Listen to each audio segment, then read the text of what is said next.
the merit option, and the meeting financial need option. So those are my 3 case studies for you. And so I feel like that's often sort of a confusing kind of big data dump. And so here's my kind of recap on that for you. And I share it through my own like present day list of schools. If I were to apply to college today, this is what my lineup would look like. It's important to have a mix of schools.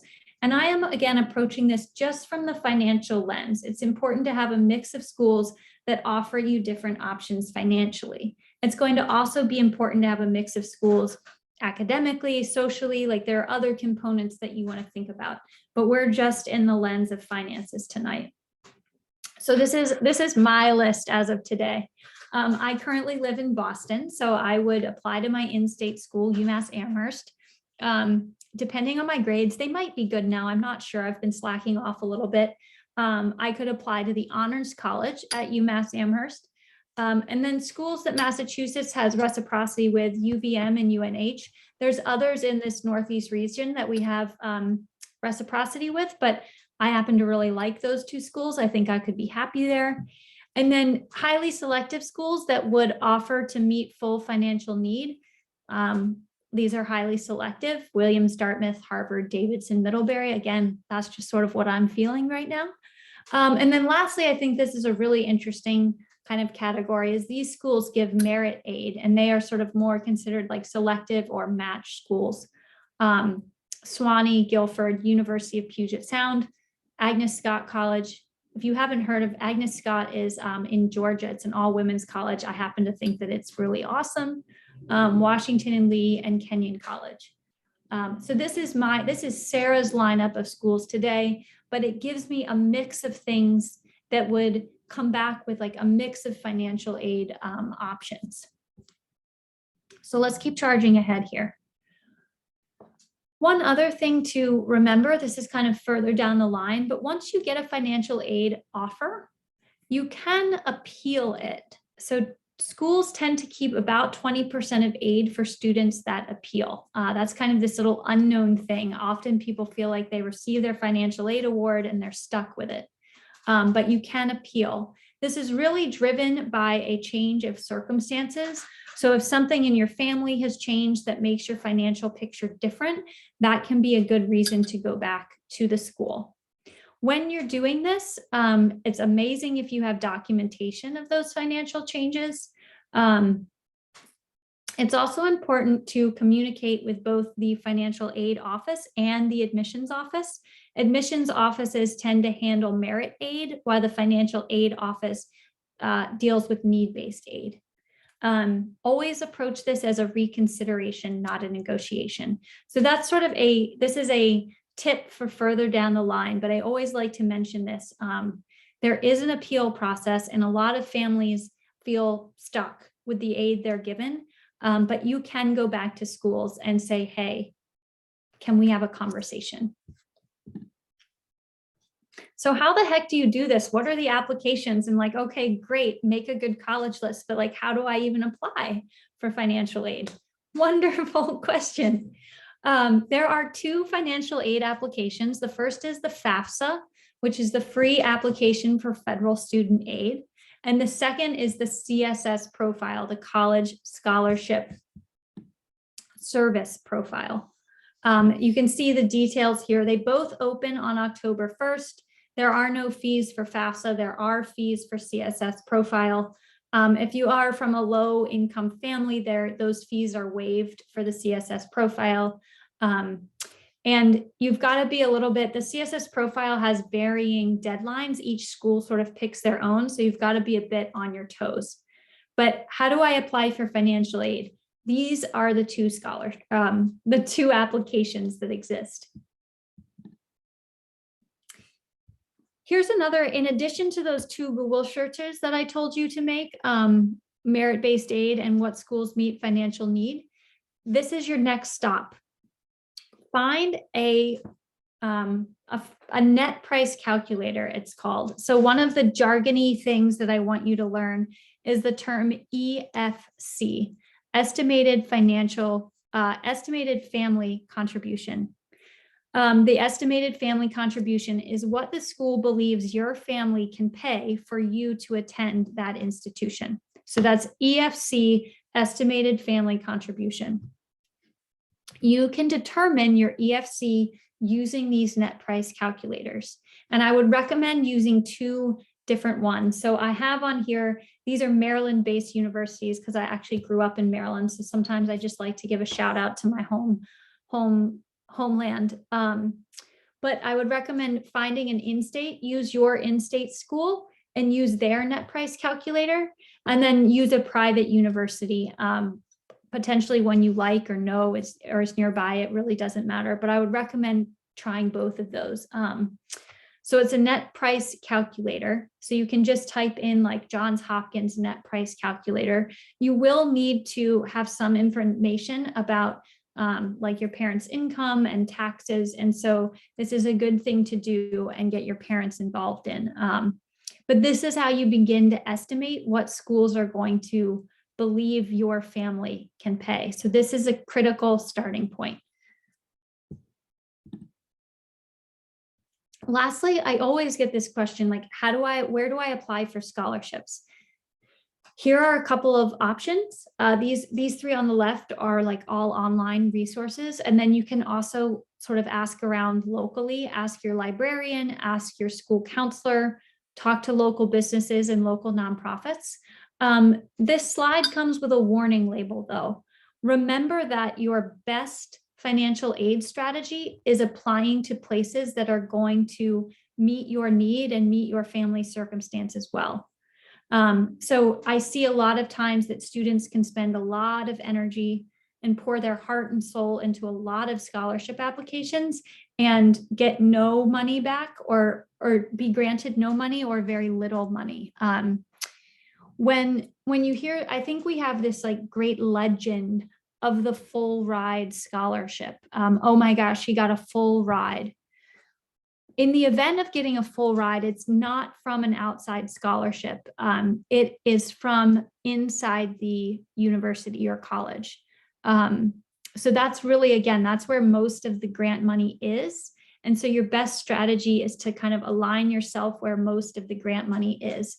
If you have the time and bandwidth and motivation to apply for outside scholarships, that's great. I never want to defer people, but there is definitely a cost benefit analysis. Think about how much time you're sinking into it and what you're actually getting back. Okay, now we're on to the college portion of this. Number one piece of advice when you're in college is get a job. And I like to think about this in two ways. So the first sort of type of job that I recommend getting is one that prioritizes earning and is going to give you like management and responsibility experience. So you can see here, waitressing, tutoring, babysitting, working in the dining hall, anything. All of these would be great jobs.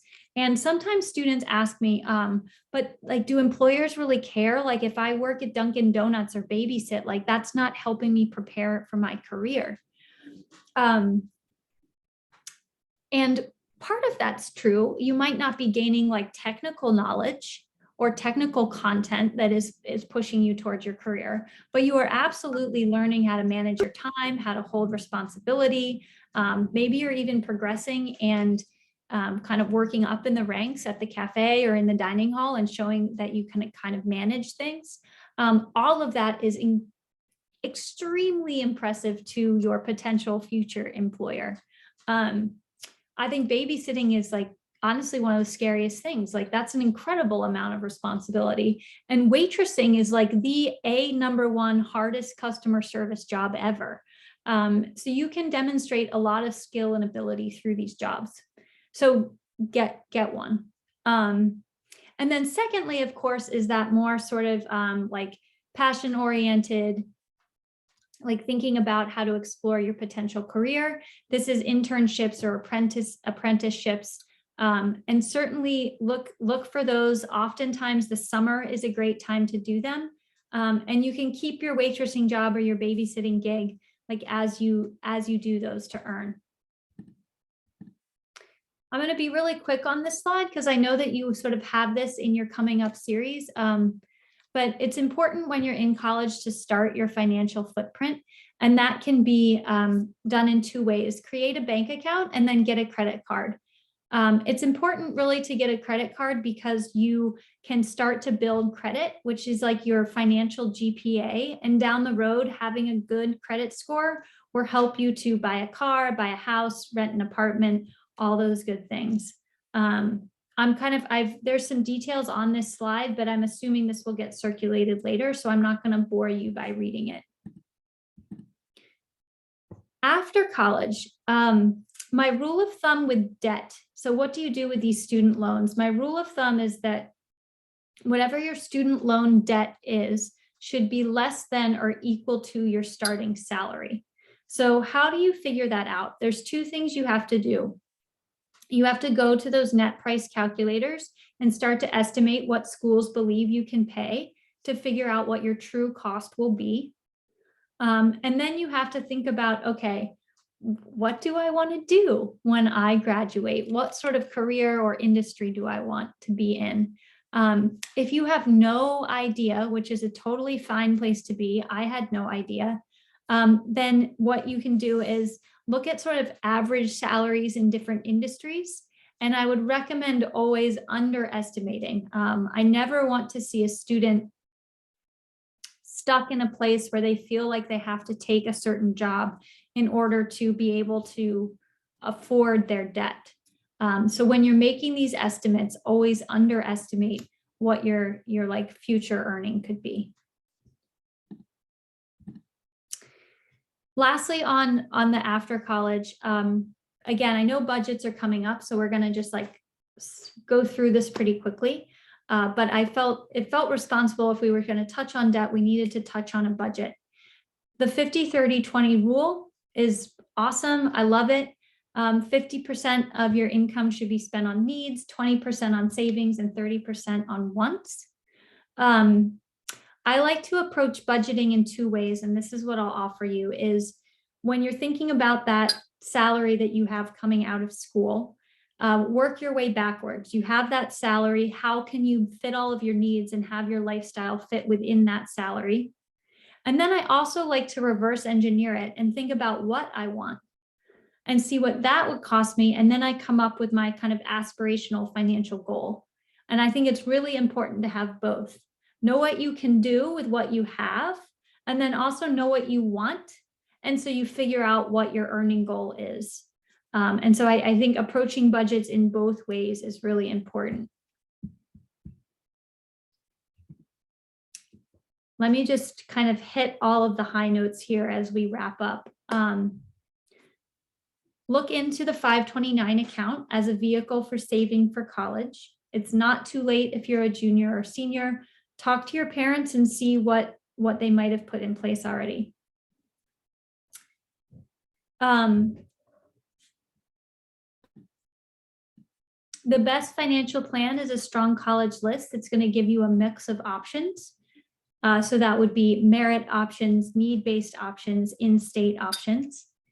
Definitely get a job when you're in college and think about both an earning one and one that helps you explore future options. Debt should be less than or equal to your starting salary. And then lastly, when you think about budgets, I encourage you to think about budgeting for what you have as well as for what you want.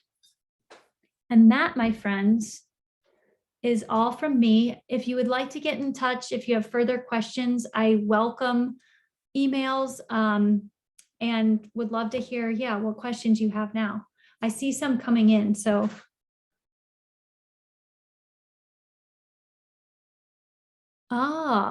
Cons to opening a 529 account. My dad just told me we have one, but people have been telling me it's a bad option, so he's planning to close it. The cons of opening a 529 are this issue around it making your financial aid eligibility.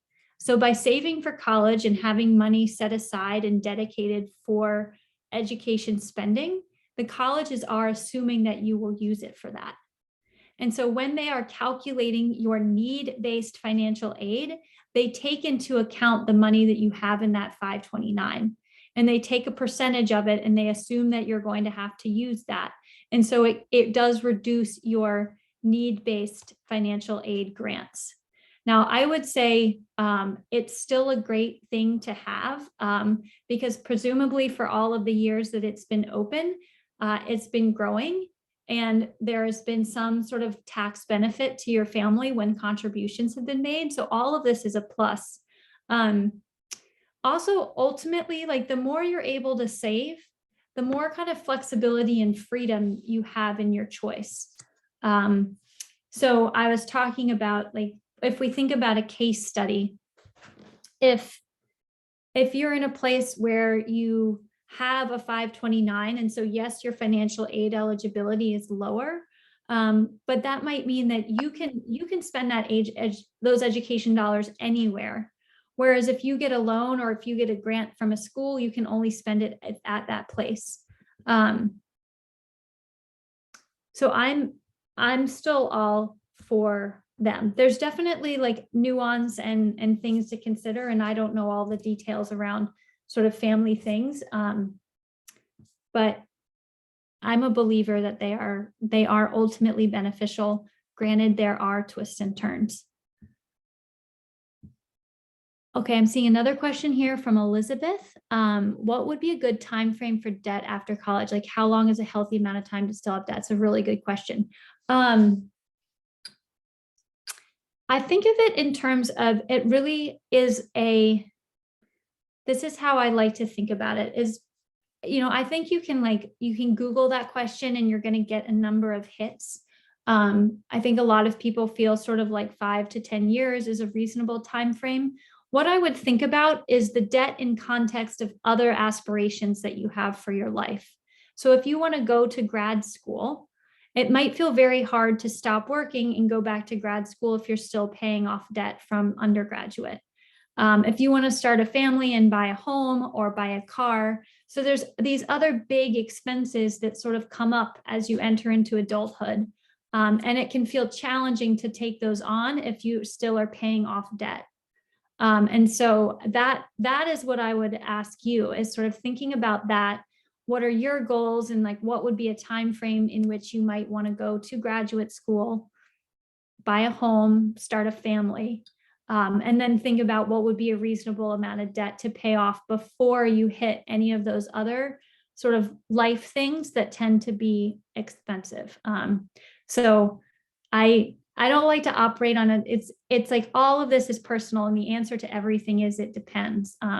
So that's how I would kind of like give yourself guardrails for that question. Go back to the remember slide, of course. I love that, Mia. Thank you. Okay, this is more of a particular question. Usually a lot of people have the same particular question. I'm a junior. If I were to open a 529 in my parents' name, does the less amount of time and me being the beneficiary make this 529 worth it for me, in your opinion?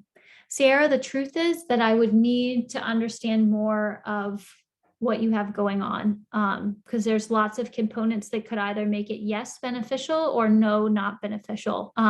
So jot down my email address and shoot me an email. My email address is right here, sarah@thespikelab.com. Mia, I'll go back to that other page in a second.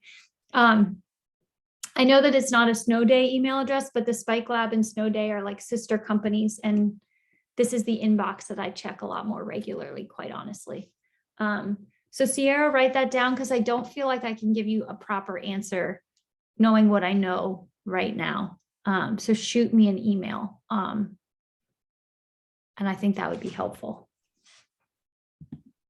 And then I'm back to the remember slide.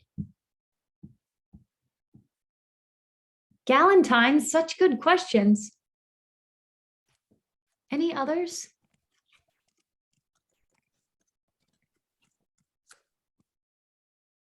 Oh, can I explain EFC? Yes, estimated family contribution. So, isn't it lovely, all these acronyms? the estimated family contribution. So let me actually see. Let me stop sharing for a second so I can rummage through my slides and see if I have something to show you all.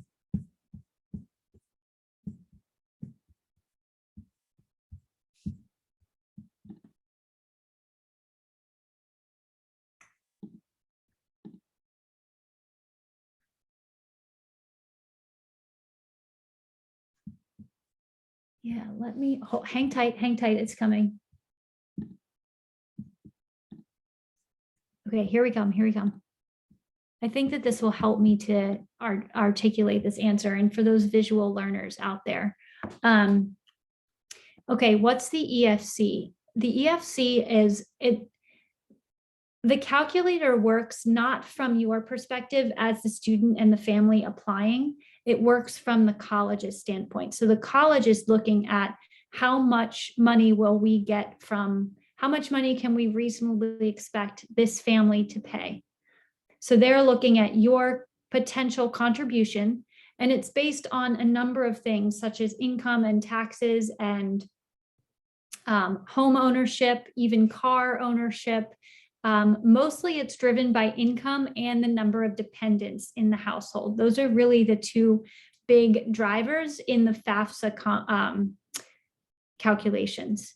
So EFC, let me boil this down. Estimated family contribution.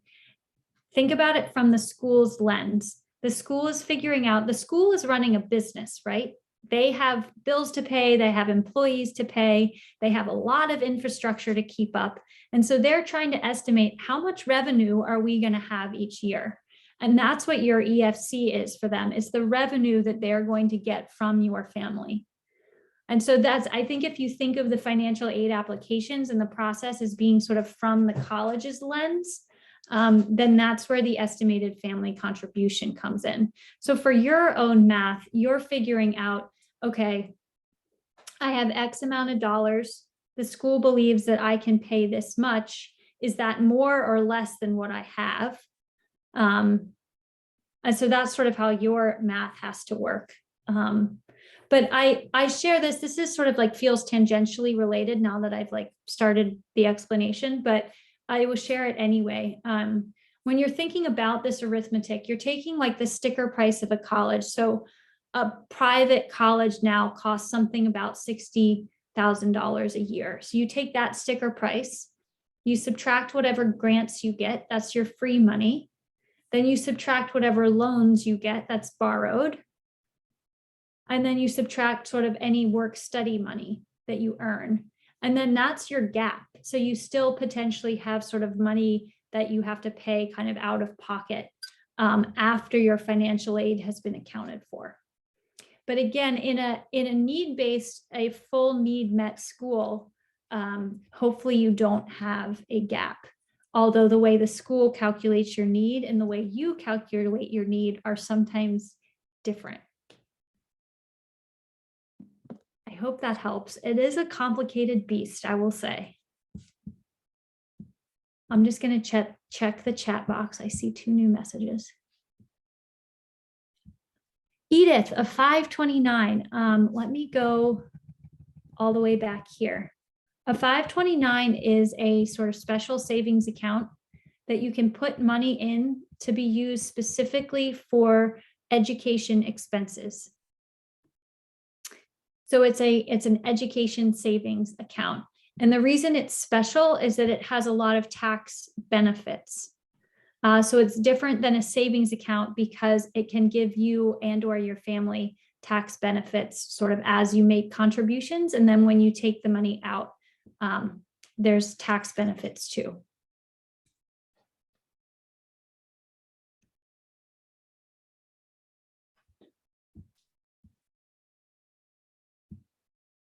No, all of the 529 money does not have to come out at once.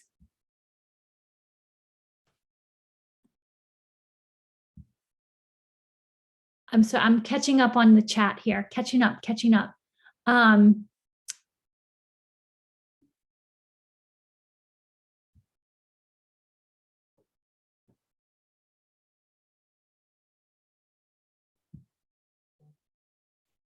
Okay, so I see a question here about having a high EFC. So that's a high estimated family contribution, but parents are not able to help with the tuition, with the cost of school. So I think the best strategy there is that's a lot like case study.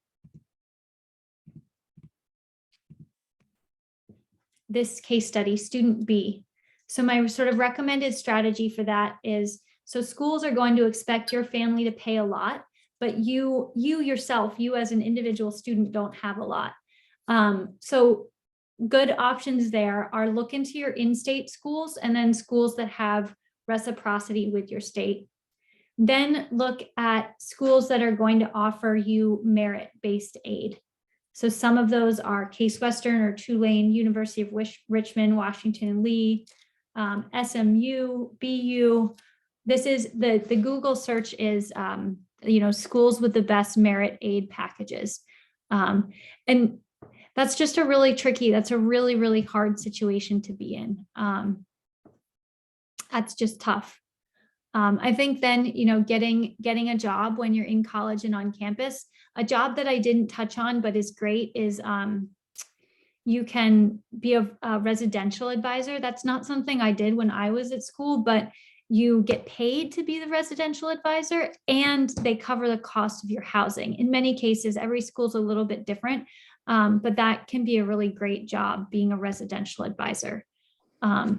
So look for schools with good merit packages, apply to in-state options, then you can kind of compare those two. And then obviously working when you're on campus, a residential advisor is a good option for that. Medical school. Yes, medical schools. Okay, so the question is, if thinking about medical school, how do you think about your first 4 years of school? This is where the debt question comes in, is that if you're thinking about going to medical school, becoming a doctor is a highly secure, highly stable profession, and it pays very well, as it should. And so you are able to, you can reasonably take on more debt because you will have higher earning once you become a doctor. So it's very normal for people who go to, like when you're thinking about graduate school, when you go to law school or medical school, people come out with much, much higher levels of debt, but that is still responsible because they can afford to pay that debt off with the higher salaries that they're able to earn. So it's really this dance between, your earning and your debt that you want to be thinking about. And so, yes, then you ask the secondary question. I would think, think first about your 4 years of college, and then approach your kind of medical school applications and process.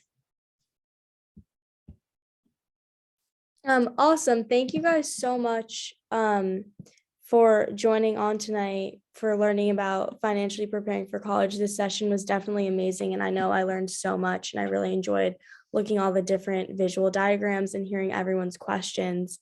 And if you guys have any other lasting questions, please be sure to reach out to Sarah at her email address on the last slide, and her contact information, which I will definitely be sure to send out in an email.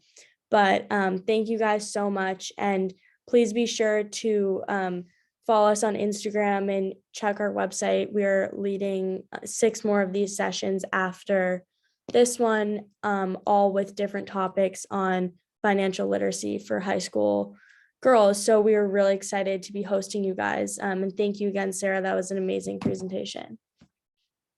Thanks so much for having me. Have a wonderful evening, everyone. Thank you. Happy Valentine's Day.